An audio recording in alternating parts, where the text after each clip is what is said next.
Bom dia! Chegou terça-feira, 9 horas da manhã, é hora da gente fazer o nosso Abrindo o Evangelho. Hora da gente descomplicar algumas coisas que aparentemente são difíceis, são distantes. Parece que é muito difícil a gente implementar esse monte de coisa que tem na proposta do Espiritismo, mas aqui a gente está junto. Aqui a gente está junto para entender um pouquinho, para tentar trazer para a prática, para trazer para o nosso nível evolutivo para que a gente possa continuar seguindo nessa jornada. Então seja muito bem-vindo, você que está aqui ao vivo. Já tem uma galerinha entrando, eu não consigo ver o nome de vocês, mas dá um alô aí, seja bem-vindo. Pode clicar aqui na gaivotinha, bem aqui embaixo, para poder chamar um parente, chamar um amigo para esse momento de troca. É sempre muito rico quando a gente pode trocar aqui a nossa visão, a nossa experiência, o que a gente acha de tudo que a gente está lendo aqui. Sempre muito legal essa troca que a gente faz juntos.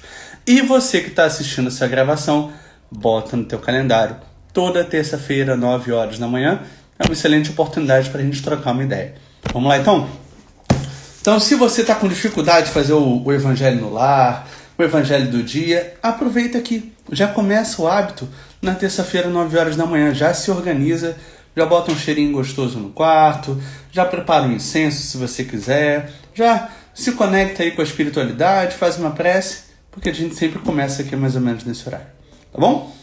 Então vamos lá. Eu fiz um evangelho no domingo e uma passagem me marcou bastante. Então eu estava aqui fazendo um preparo antes de começar essa edição aqui e eu achava que tinha que ser aquela passagem.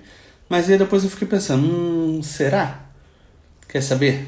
Dessa vez eu não vou abrir antes não. Eu vou abrir na hora, tá? Então eu tô com o meu evangelho aqui na mão. Se você quiser acompanhar aí depois comigo, quando a gente fizer aqui a abertura, escolher a página, você pode pegar o teu evangelho aí e se acompanha comigo, tá bom? Então vou me reconectar aqui novamente para poder trazer a nossa passagem para a gente conversar aqui.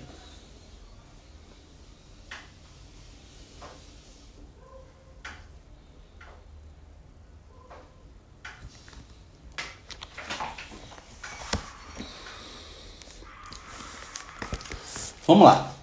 Surgiu aqui o capítulo 21, haverá falsos cristos e falsos profetas. E a passagem que entrou aqui pra gente foi os falsos profetas da erraticidade. Tá vendo aí? Os falsos profetas da erraticidade. Se você tiver essa edição aqui do Evangelho segundo o Espiritismo, quiser acompanhar aí comigo, página 368. Se você não tiver o Evangelho aí, tranquilo, só fica aqui com o olhinho e o ouvidinho aqui ligado no que a gente vai conversar. Vamos lá. Os falsos profetas não se encontram unicamente entre os encarnados. Há-os também, em muito maior número, entre os espíritos orgulhosos, que, aparentando amor e caridade, semeiam desunião e retardam a obra de emancipação da humanidade, lançando-lhe de través seus sistemas absurdos, depois de terem feito que seus médiuns os aceitem. Então, aqui a gente já começa com um aviso.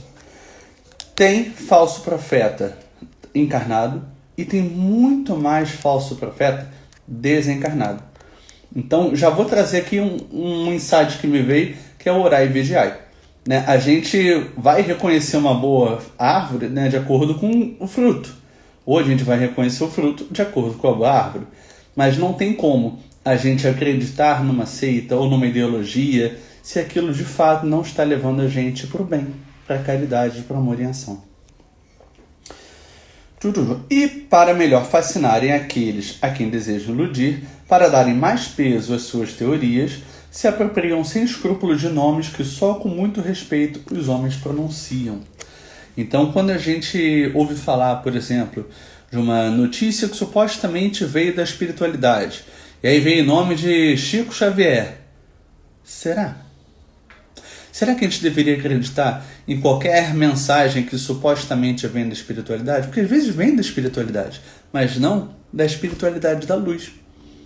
Muitas mensagens que a gente recebe vêm da espiritualidade de pessoas que estão em evolução ainda como nós, que estão muito distantes da incidência de luz dos mentores espirituais.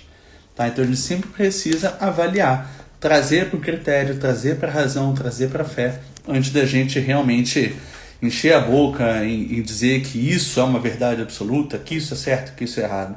Sempre traz para a nossa fé raciocinada. Combinado? Então vamos lá. São eles que espalham o fermento dos antagonismos entre os grupos, que os impelem a isolar-se uns dos outros e olhar-se com prevenção. Isso por si só bastaria para os desmascarar, pois, procedendo assim, são os primeiros a dar o mais formal desmentido às suas pretensões. Cegos, portanto, são os homens que se deixam cair em tão grosseiro embuste. Aqui também já tem uma sacada, né? Aqui Kardec e a espiritualidade já trouxeram no livro que se uma seita, se uma ideologia, se alguma mensagem vem para afastar os homens, opa, isso é sinal de alerta. Então, quando a gente vê uma profusão muito grande, várias independente da religiosidade, ok? Várias igrejas, vários templos, várias linhas de pensamento que separam os homens, isso é um sinal de cuidado. Opa, saúde. Então, isso é um sinal de alerta.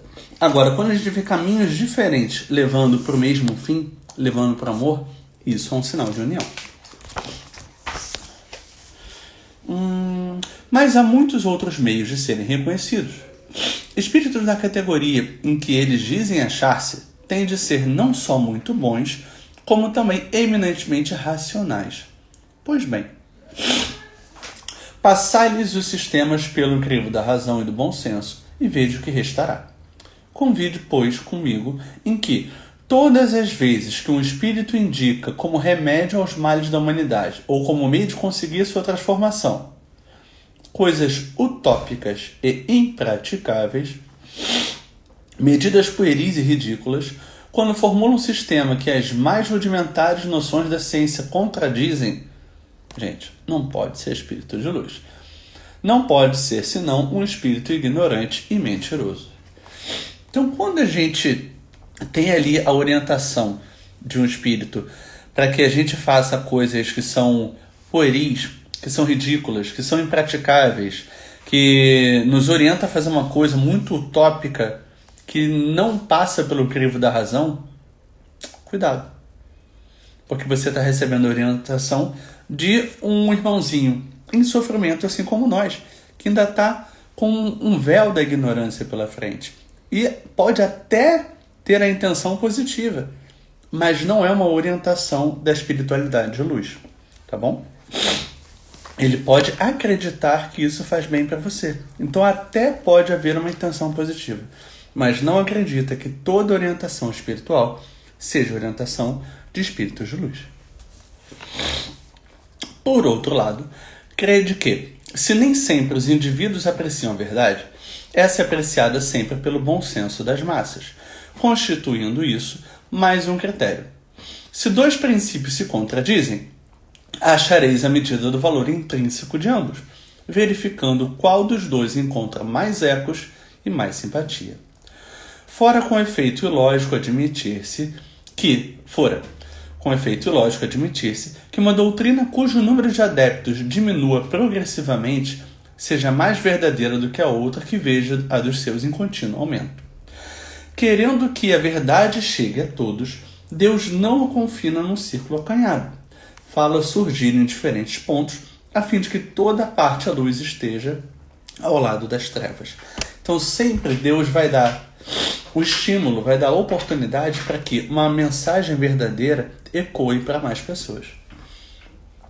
Repeli sem condescendência todos esses espíritos que se apresentam como conselheiros exclusivos, pregando a separação e o insulamento. Acho que essa é a mensagem principal, né? Cuidado se houver esse falso profeta da espiritualidade que está provocando o isolamento, está provocando a separação, esse é o sinal de alerta aqui dessa passagem. São quase sempre espíritos vaidosos e medíocres. Medíocre é quem está na média, tá? Que procuram impor-se a homens fracos e crédulos, prodigalizando-lhes exagerados louvores, a fim de os fascinar e tê-los dominados. São geralmente espíritos sequiosos de poder e que déspotas públicos ou nos lares, quando vivos, ainda querem vítimas para tiranizar depois de terem morrido.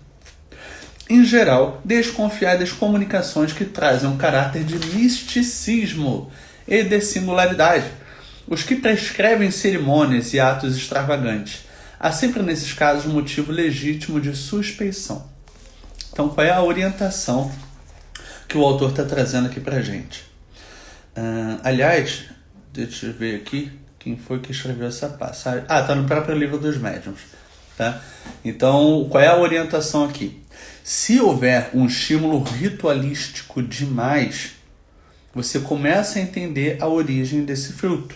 Você começa a entender que é um espírito que está te orientando muito ainda preso à matéria. Tá? Não estou falando aqui que, por exemplo, uma crença religiosa que tenha rituais mais materiais, não quer dizer que isso seja necessariamente uma coisa ruim. Você só precisa entender que a espiritualidade mais elevada, que a espiritualidade de luz, ela não exige coisas muito materiais. Então, quando você está buscando a sua evolução espiritual, você não precisa necessariamente, não faz o sentido pelos olhos de Deus, você, por exemplo, violar alguém, você machucar alguém, você machucar um ser vivo. Isso que a espiritualidade de luz está trazendo para você. Tá? Agora, existem outros credos, respeitando todas as religiosidades aqui, em que os seus mentores, que são espíritos mais conectados à matéria, para que aquelas pessoas que estão ali envolvidas consigam acreditar e seguir aquela ideologia, para aquelas pessoas ainda é necessário esse tipo de ritual. Tá bom? Então, mais uma vez, respeitando todas as linhas de crença, o que a gente está trazendo aqui nessa passagem que está vindo aqui do Evangelho se um espírito se posiciona como um espírito de luz e ele está pedindo para você fazer um ritual que vai te humilhar, um ritual que vai te separar de outras pessoas, um ritual que vai fazer com que você se sinta incomodado e violado, cuidado. Use a sua fé raciocinada. Tá bom? Completando aqui, gente, estáis certos igualmente de que quando uma verdade tem de ser revelada aos homens, e por assim dizer, comunicada instantaneamente a todos os grupos sérios que dispõem de médios também sérios, e não a tais ou quais com exclusão de outros. Nenhum médium é perfeito se está obsidiado, e há manifesta obsessão quando um médium só é apto a receber comunicações de determinado espírito, por mais alto que este procure colocar-se. Conseguintemente, todo médium e todo grupo que considerem privilégio seu receber as comunicações que obtém e que, por outro lado, se submetem a práticas que tendem para a superstição, indubitavelmente se acham presas de uma obsessão bem caracterizada. Sobretudo quando o espírito dominador se pavoneia com um nome que todos encarnados e desencarnados devem honrar e respeitar, e não permitir seja declinado a todo propósito. Então, o que esse parágrafo aqui está trazendo? Quando uma mensagem muito importante para a humanidade, ela aparentemente chega através de um único grupo, também é um sinal de alerta para nós médiuns e para nós seguidores da doutrina espírita. Porque quando uma verdade vem à Terra, ela não vem através apenas de um grupo exclusivo. E se a gente trouxer a nossa fé raciocinada, faz a gente entender. Por que só aquele pequeno ciclo receberia essa mensagem? Se a espiritualidade, se a divindade está trazendo uma coisa importante para todos nós, ela vai vir em vários grupos ao mesmo tempo.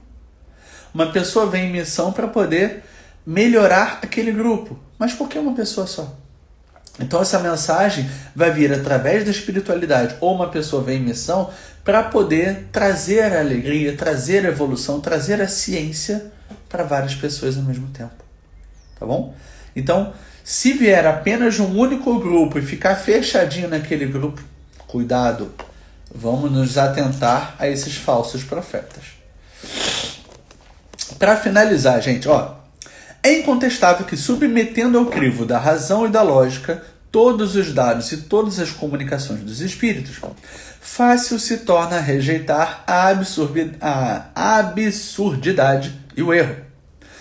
Pode um médium ser fascinado e iludido um grupo, mas a verificação severa a que procedem os outros grupos, a ciência adquirida, a alta autoridade moral dos diretores do grupo, as comunicações que os principais médiuns recebam com um cunho de lógica e de autenticidade dos melhores espíritos, justiçarão rapidamente esses ditados.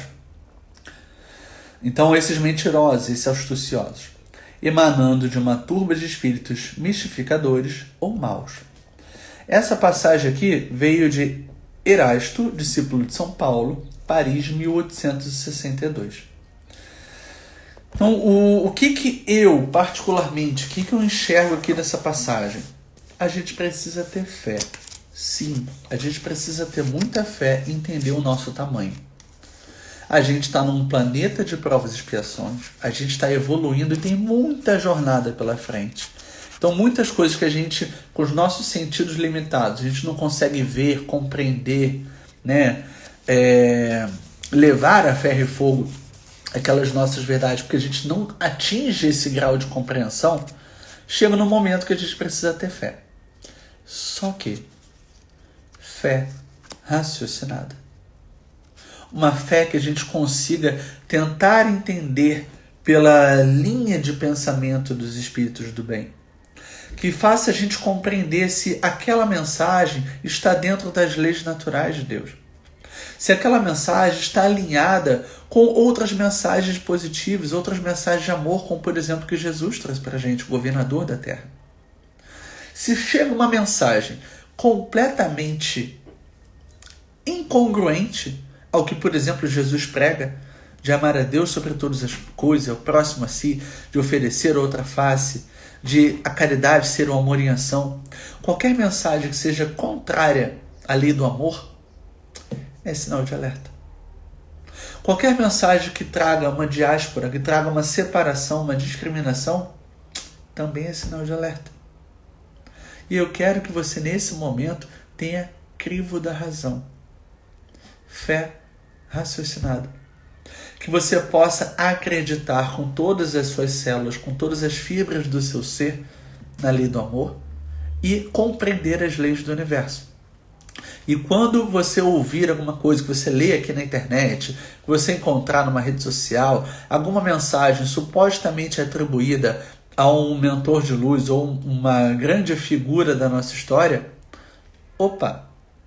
tenta compreender qual é o miolo, qual é a essência dessa mensagem por trás dessa vestimenta, por trás dessa embalagem.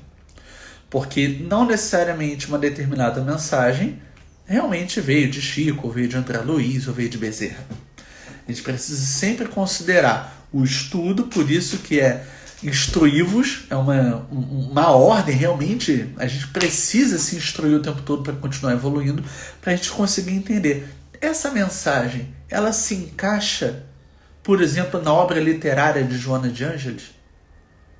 Será que Joana, que falava tanto com a gente, fala com a gente tanto sobre autocura, será que ela vai pregar alguma outra coisa que vai impactar negativamente a matéria? O cuidado com o nosso corpo, o cuidado com a nossa mente? Será? Será que faria algum sentido? Então é nesse ponto que a gente precisa ter a parte raciocinada da fé. Beleza?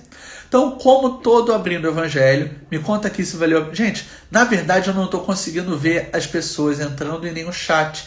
Tá? Mais uma vez o Instagram tá me limitando aqui, eu não consigo ver vocês. Eu sei que passou um monte de gente aqui que eu vi um númerozinho subindo e descendo, mas eu não consigo ver os nomes de vocês. Então, por isso que eu não dei bom dia, não recebi vocês. Peço desculpas por isso. Tá? Então, eu não consegui ler. Caso vocês tenham deixado algum comentário aqui, eu não consegui ler. Mas eu peço que vocês coloquem um comentário aqui na reprise, assim que eu finalizar. E se você estiver assistindo essa reprise, teve alguma sacada? Percebeu alguma coisa? Tem algum ponto que a gente conversou aqui hoje que vale a pena ser destacado? Destaca aqui no seu comentário, porque você vai ajudar o próximo irmão que vai passar por aqui e vai assistir esse encontro. Tá beleza? Então, como eu estou aqui sempre sugerindo a vocês, pega um post-it, pega um pedacinho de papel, pega um bloquinho de notas e anota alguma coisa que para você fez sentido nesse encontro. Não precisa ser a mesma coisa que eu vou anotar. O que eu considero que é importante é a questão da fé raciocinada. Na minha visão, eu acho que na hora de eu ouvir alguma mensagem, que eu ler alguma coisa numa rede social, que eu assistir algum vídeo, alguma coisa na internet, eu preciso ter a fé raciocinada. Aquela mensagem, ela realmente segue a linha de Jesus? Será que aquela mensagem tem a ver com respeitando as leis de Deus? Ou será que aquele ritual, aquele dizer, aquela orientação fere, por exemplo, me humilha, me viola os meus valores, viola a maneira, digamos, cristã de se seguir a vida? Vale a pena sempre a fé raciocinada, para que a gente não caia de gaiato aí, que a gente não seja influenciado pelos espíritos que estão em sofrimento, pelos espíritos que ainda estão aprendendo. Certo? Tá bem, né? Então, vai ser o post-it que eu vou montar aqui, vou escrever alguma coisa a respeito disso, e sugiro que você escreva também. E quando você escrever, se você quiser, posta no teu story, ou então no seu feed, enfim, à vontade, e marca a gente aqui. Marca aqui, @gresg.oficial. Marca a gente, que vai ser muito gostoso a gente poder ver que a gente está conversando aqui e você está levando para a tua vida, você está implementando e compartilhando boas novas com as pessoas também. Tá bom? Somos todos instrumentos. Nesse momento aqui eu não sou palestrante, nesse momento eu estou abrindo o evangelho como você faria na sua casa. E a gente tem a oportunidade de fazer isso juntos. Por isso que é tão legal a gente poder participar ao vivo. Tá bom? Então, faz aí o teu post-it. Na terça-feira da semana que vem a gente está junto. Já vou soltar spoiler.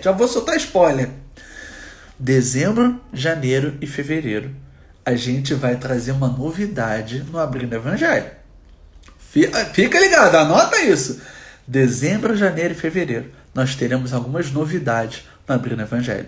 A gente vai utilizar um outro livro a partir de dezembro. Não vou contar. Só tô deixando só um gostinho aqui de futuro. Em dezembro a gente vai utilizar um outro livro, especialmente por ser o mês de Jesus, que a gente comemora a vinda de Jesus. Então a gente vai utilizar um outro livro. No próximo, semana que vem eu conto qual vai ser o livro. E janeiro e fevereiro, gente, vai ser muito legal. A gente vai trazer um estudo aqui durante o Abrindo Evangelho. Toda terça-feira, 9 horas da manhã, durante o mês de janeiro e fevereiro. A gente vai trazer pequenos trechos de um estudo que eu sou apaixonado, que os mentores trouxeram para mim, e a gente sempre debateu muito sobre isso aqui no GRESG, e a gente vai ter a oportunidade de compartilhar com vocês. Tem a ver com como que eu levo a minha vida. Como é que eu me mantenho me conectando com a espiritualidade, me conectando com a minha saúde, com a minha maneira de se expressar. Tudo isso vai ser muito, muito, muito legal. Então, janeiro e fevereiro, toda terça-feira, 9 horas da manhã, a gente vai ter esse estudo, essa coisa nova aqui no Abrindo Evangelho. E agora, em dezembro, a gente vai estar baseado num outro livro. Então, não vou contar, não vou soltar spoiler agora, já falei demais. Na semana que vem eu conto mais novidades para você. Fica atento aqui no feed, que a gente está sempre divulgando as novidades do GRESG. E no link aqui da bio, você também tem acesso a todos os nossos estudos. A gente tem ali a iniciação da doutrina espírita, a gente tem Enxugando Lágrimas com Maria, a gente tem muita coisa legal acontecendo. Não é só aqui ao vivo, tem muita coisa já gravada, organizada, bonitinho para você assistir. Um abraço. E fica com Deus. Tchau, tchau.